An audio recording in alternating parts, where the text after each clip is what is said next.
What's up, y'all? What's up, Lit? You know what I'm saying? We're back on another video with the Black Girl Lit with some literature. Okay, you know, different setup. We gotta record at my spot. You know, switching it up on y'all, keeping y'all guessing constantly. Right, is what we're doing. Cause I didn't finish the book. Yeah, that's basically what it is. Until an hour ago. She did an hour ago. I'll give you some background. EJ was talking to me last you night. Had 50 pages left. But he was talking to me last night the whole time, so I couldn't read.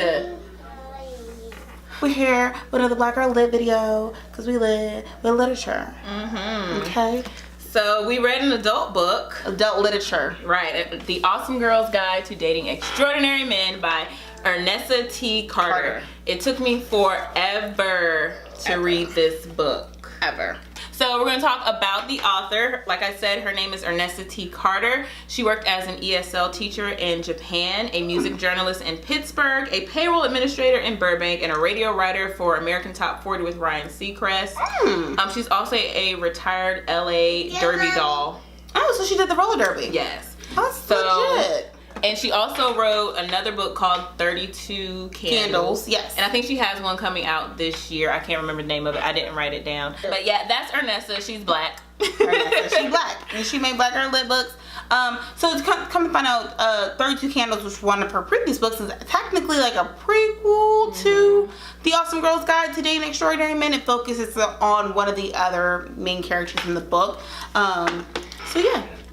Let's see. So now it's Jazz's turn to do the book synopsis. This is where synopsis. Where she shines. Where this is where I shine. This is where I thrive. I wrote it in my notes this time. Yeah, so thank you. Don't forget about me. All right. So The Awesome Girl's Guide to Dating Extraordinary Men is a book about 4 best friends. You have Sharita, Thursday, Risa, and Tammy. Sharita, Thursday, and Risa. They all went to Smith College together, been friends since college, and they kind of linked up with Tammy later in life. And it's kind of like your idea of like the black girl version of Sex and the City, or like Girlfriends. You have the bohemian, who is Thursday. You have the artist or musician, who is Risa. You have the bookworm, who is Sharita, and then you have the model, the pretty friend, who is Tammy. Pretty rich friend. The pretty rich friend, who is Tammy. And basically all of the book is about them kind of going through life in, I think, like 2 years time span, I think it is. And they're all like entering into their 30s. Entering into their 30s, dealing with relationships and friendships. And what's funny is The Awesome Girl's Guide to Dating Extraordinary Men is actually a book within the book. So it's some Inception type stuff, okay? That's really cool. So Tammy's sister-in-law had written a book called The Awesome Girl's Guide to Dating Extraordinary Men, and all of them were given a copy, and it's kind of like some of them read them, some of them don't, and just kind of going through their trials and tribulations of being black women in their 30s in LA and just dealing with relationships, friendships, and kind of all those things over like a 2-year time span. My synopsis. I think yeah. Alright, next we're just going to discuss like our reactions and some of our feelings and sentiments toward reading the novel. I want to start this because first of all, this thing started out slower than molasses in the summertime. Oh Lord. It was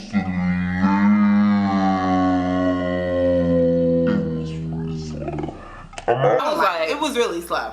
I was like, I think I put the book down for like 2 days. I didn't even bother with that hoe. I was like, The tea is hot. Once it picked up the pace, I was like, okay, it's getting there. It's giving me something. I felt like it was slow for one reason because it gave too much background information. Yeah. There was so much backstory. Like, I appreciate a backstory. I want to know what's going on, but it was just too much. Yeah. And even when I got to the end of the novel, I was just like, why are you giving me all these details? Like, why do I need to know that one sweat bead was dripping down their face at 2:59 p.m. post-meridian in Europe? And like, it was just, it was a lot. It was a lot. And then, the sections where, so it's told from all of the friends' perspectives. Except Tammy's. Yes. Oh, I didn't notice that. Yeah, Tammy doesn't actually tell the story from her perspective. The reason why I mentioned that is because I like the sections that were from everybody's perspective more than I did the individual ones, because it was like a little confusing because they would be telling the same story but from a different perspective, and it was really some Inception type stuff. I actually appreciate the fact that they told the story from each person's, like the same situation from everybody's perspective. Because like we talked about in the last video, a book being told in first person makes them an unreliable source. Right. So actually having these other perspectives of the same like situation, I appreciate it. But continue, girl. No, I think that was all my qualms. Okay. Or qualms. Yeah. So for me, I actually didn't really write down my reactions. So I'm gonna take this off the dome. Freestyle. Yes, the book started off really slowly, and I had the same kind of like sentiment that she did. So I actually tried to finish the book, so I thought she was gonna finish it before me. So she had texted me. She was like, "Oh, I made it through the halfway point," and I was like, "Oh, me too." And when I wasn't, I was like only like 30%. So I had last time because I was trying to keep up. I didn't want to be the wink. Turned out I wasn't. So. Right. I was super weak. I broke the chain. Okay. The book did read slow. And there were a lot of plot twists or like little things that happened throughout the book that I like. Part of me was like, this is probably gonna happen. And then when it did happen, I was like, oh, that really happened. And I was shocked. So there's some good little twists in there that I appreciated. I also appreciated that it talks about, and this is something that we can get into like in the major themes, but I appreciate it talks about how to handle friendships when you're in a relationship. Because that's a big thing. Because a lot of time, a lot of women, you get into a relationship, unfortunately, in most cases, you kind of stop talking to your friends in the process, especially in the beginning of that relationship, or when you're having some pivotal change in your relationship, your friendships kind of suffer, unfortunately. And I like that the book touched on that kind of things. Now, major scenes and topics. So the things that I wrote down were actually related to different characters. So Thursday had a couple of things. She was dealing with daddy issues and her hate for black men. Suicide. Yes. Sharita had a drug addiction. No, not Sharita. Risa had a drug addiction and an eating disorder. And Sharita dealt with neglecting herself, and she also dealt with colorism. And then, of course, other topic that Jasmine mentioned, like friendships and just relationships in general, and then trying to cultivate your friendships while also trying to cultivate a healthy relationship. Romantic relationship is a whole another thing. There's a lot of topics, very real life, mature. Yes. And I felt I could relate to this book a lot because I am 30. I just turned 30 last year, so it was like, it's like a really transitional, pivotal moment in your life. So, and I think for me, I said I could, like when I was reading the book, I felt like I could see myself in all of the characters in some form or fashion. Like I could see a piece of myself in Risa, even though she was crazy off the wall, this artist, bohemian, and then I could see a little bit of myself in Thursday. So the themes that I have are very similar to what Nikea has. I had relationships, specifically black love, because Sharita puts black love on this really high pedestal, whereas like she said, Thursday, just I'm not dating black men. Black men, I'm only dating white dudes. Then also lesbian relationships. It talks about that as well and dealing with that. And then maintaining friendships, and I have as an adult through death / tough situations and also through relationships. And then there's a lot of death and then also forgiveness. And then there were some things about self-worth and self-acceptance, which she talked about in terms of like Sharita. Well, there's a couple of scenes, I guess, that I like actually responded to out loud as I was reading. So one scene that made me like LOL was when Thursday ran into Sharita and her boyfriend in Target, and it turns out that Sharita's boyfriend was Thursday's roommate's ex-boyfriend. And so this guy is from Scotland, and he had a heavy accent according to Thursday, and Thursday couldn't understand anything he said. She thought the dude's name was Benny when his name is Ennis. So she would have him write down everything that he said because she just couldn't understand anything that he said. And in my mind, disrespectful. In my mind, Benny was like a fat sloppy dude until he got with Sharita, and I was like sexy, you know, with the white boy haircut. I'm gonna put a picture in a white zaddy. Okay. That's what he looked like then. But she ran into them in Target, and so Ennis is talking, and Sharita understands everything he says, and Thursday cannot understand him. And Thursday's like, what did he say? After everything, and Sharita's like, you really can't understand him? No. Like every single time Ennis would say something, Thursday would be like, what did he say? Like, really, what did he just say? And I was laughing in my car, like cracking up. It was the funniest thing to me. Oh my god, that was a really good scene. Another one that stuck out to me, it's kind of traumatic, was when Thursday, I thought she was gonna commit suicide. Oh. After she broke up with Caleb. Yes. It was her first serious relationship ever in life that lasted longer than 3 months. And she was just like spiraling, and all these thoughts came in her mind, and I just knew she was gonna like kill herself. And she always was thinking about, I'm gonna jump off this building, I'm gonna do this, and I just knew she was gonna kill herself. So that was a really pivotal scene. So my biggest scene, I think, was the reveal of the one. So throughout the book, Risa has been in a 10-year relationship with someone that she has called the one. No one else has met the one. They don't know who it is. They just know that this girl is just something that Risa's attached to. Every Valentine's Day, Risa proposes to this girl. The girl tells her no. Someone that she doesn't really, you know, they just don't know who the one is. And so as you get into the book, the one is revealed. And that entire scene of her being revealed was just a lot to me. Not just who the one is, but then also the culmination of how, I'm trying not to give y'all spoilers. And I'm trying to decide how do I explain this scene. Man, the one is somebody that everybody knows, but they don't know that that person is the one. Right, and then the way that it happens is that Thursday is caught up in some drama, and she's caught up in the middle of something, and somebody was like, no, this is what really happened. Dang, I can't really explain it. Just know that scene was really pivotal, and it was a lot, and I was like, ooh, I think we can explain it this way. Like, Thursday starts messing with somebody that the one had a fake relationship with. Right, okay. And then, so the guy that Thursday is with has to go to the one. It's like, you need to tell the truth so that I can just freely date Thursday. Yep. And so the one doesn't want to tell the truth, right? But the guy, he puts it all out there, drops the bomb, and Thursday's like, man, y'all, they dropped the bomb on all of us. I think that was my other scene. That was crazy. Also, the other scene for me, and it was actually technically, I guess, to give you two scenes.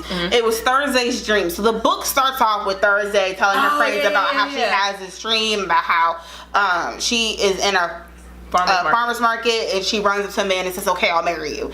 And as soon as he turns around, she wakes up. When she never sees who the person actually is. And Thursday's always like, I'm never going to get married. That's not the type of thing that I want to do. And then the book ends with Thursday's dream, essentially. But it happens in real life. And I was like, I was shocked that happened. I was like, oh, that's so cute. I was really shocked. I was like, it's not going to happen. It's going to be some other dude. Right. It's not going to be that There was dude. a couple things I was like, I'm shocked happened. I think she did good, the way she described it. Also, there was some adult scenes in there that weren't too shabby. I was like, ooh, okay. I see what y'all doing. I see you, Ernessa. Okay, girl. I see you. I don't know, Sharita's she's a tragic character. She is, and she makes herself a tragic character. Yeah. And she's so giving, and she doesn't realize that people are hurting her and taking advantage of her. Oh, that was my other scene. Sorry. Ooh, now we're talking about Sharita. So Thursday and Sharita have a falling out. Oh yeah. And they don't talk for months. That's real. That is real. I've had falling out with friends. I've had falling outs with the same friend multiple times. That is some real, and I think that's part of the reason why I like the book is because I can relate to those situations. I have fallen out with my friends for months. I've fallen out with the same friend for months, and to have another friend bring us back together, or another situation lift us back up. Nothing ever happened. Right. I hope that happens. There's love there forever. I've been drinking. This book was very well written. I will say it just gave a lot of details, I felt like sometimes, but I think in the end you appreciate those details. At the end of the day, love is a decision, the most important one you'll ever make. And that is an excerpt from The Awesome Girl's Guide to Dating Extraordinary Men by Baby Girl. I did like that because she said love is a choice, but liking somebody is natural. Know from the moment, do I like this person? So it was like a fiction book with a little bit of self-help intertwined in there. Really dope. This could be a good movie. It could. Or a TV show. I think it'd be a good movie. It would have to be 3 hours long. Get with us and we can write the screenplay. Yes. I can't. So I don't know why I just said that. The best part of the video is when we rate it. We gonna rate it. We gonna rate that book. Because we gonna rate that book.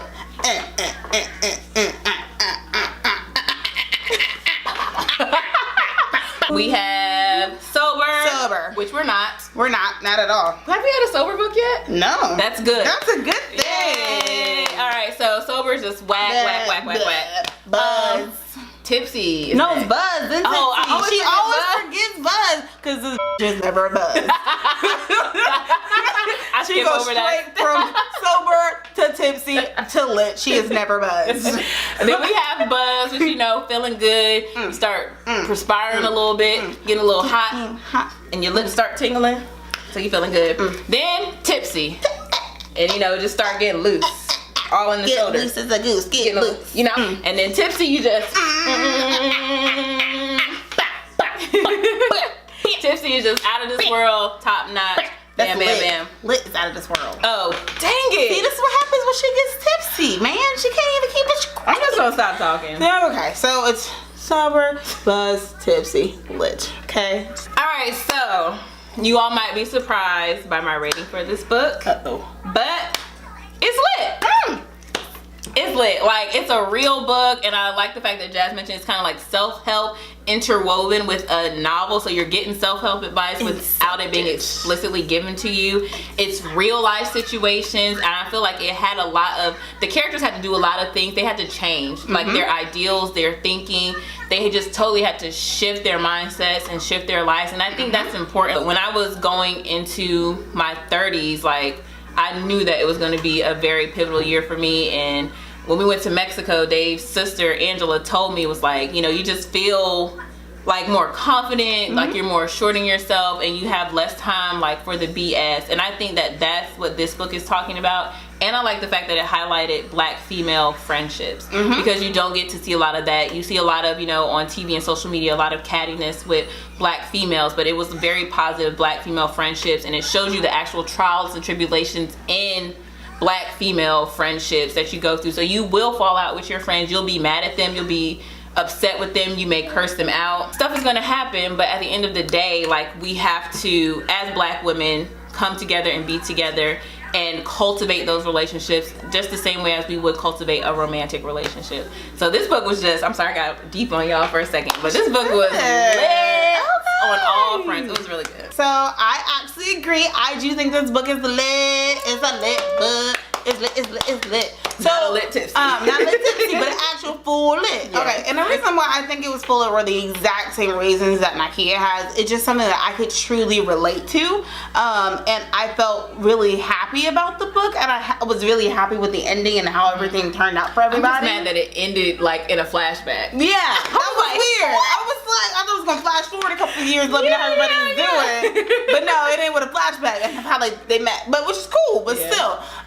I thought it was very lit. I thought that it has good information. I think it touching on the relationships, the friendships, being a black woman, especially being a black woman in LA, which I've never lived in LA. I'm pretty sure that's an area where it's kind of probably hard to be a black person sometimes, especially if you're in Hollywood and you're just trying to make it. And also talked about relationships, and I could see, like I said, I could see myself in every single character, and there was a bit of me in each of them, and I liked that about it. And I also liked how it gave an honest view of black female friendships and how some days y'all aren't gonna get along, y'all gonna fall out, but you'll come together, because that's what's really, if you truly love each other, you'll come together in some form or fashion. And I also like that at the end, like, everybody had to change, everybody had to grow. And with me going into my 30s this year, I think it was really good for me to have this and to read it. So I think it's a lit book, and I really enjoyed it. I also, the fact that this book addresses like the importance of spending time with your friends. Like, I know, you know, there's people like to say, you know, if we're friends, we don't have to spend every waking moment together. And when I see stuff like that, that kind of makes me feel bad, because I had a falling out with my best friend. Just gonna be honest. So I don't know, like, our relationship is in limbo right now. And so when I see stuff like that where people say, like, you don't have to talk to your friend every day, blah, blah, blah, blah. I don't feel like I have to talk to you every day, but I should feel some sort of connection with you. Even if I don't talk to you for a month or so, because I know we're all in that age, in that transition phase, you know, that's cool. And I like the fact that this book, you know, has that. Like, they had set times where they spent time with each other, they talked to each other, they communicated. And I think that's just the big thing with any relationship, be it friendship, romantic, familial, whatever. You need to communicate. And this book just did a good job of doing that. I didn't think I was gonna like the book. And I feel like every book starts off like that. But no, I agree with that. I just think that the book was really good. I think it was real. Especially, it was real. And that's just something that I like to read in literature, so I'm happy that I exposed Nikea to adult realness. Because our next book is fantasy. Because our next book is YA fantasy. So my next 2 books are fantasy, and her next 2 are real. My next 2 books are so she's keeping me balanced. We gotta keep it balanced. We gotta keep each other balanced. So our next book is by Roshani Chakshi. I hope I did not mess up her name. We apologize if we butchered. Oh, she cute. But it's called The Star Touched Queen. It is the first in a series. I want to say she's Middle Eastern or Asian, but you know, we'll get that in the next book, get the background on the author. Please feel free to join in with us. Go to your library and check the book out. You can go on Amazon and you can buy books inexpensively. So join in with us, y'all. But go get this book and join in and read with us, and drop some comments down below when we post that review. But if you have read The Awesome Girl's Guide to Dating Extraordinary Men, or you want to read it, give us some comments below so that we can engage and have some book discussion with you all. But that is it for this book review today. Yeah, so make sure you rate, comment, and subscribe. Follow our social media, BlackGirlLIt_YT. Yeah, thank you for watching, and please make sure to engage with us. Yes. We want to talk to you, want to hear from you as we're going through these books. We'll see you in the next one, and as always, remain BlackGirlLIt. Yes. Or stay BlackGirlLIt, because y'all the lit set. She's just throwing all of our taglines in there. I love when you start getting drunk towards the end of the video. Yeah. Alright, bye, lit set.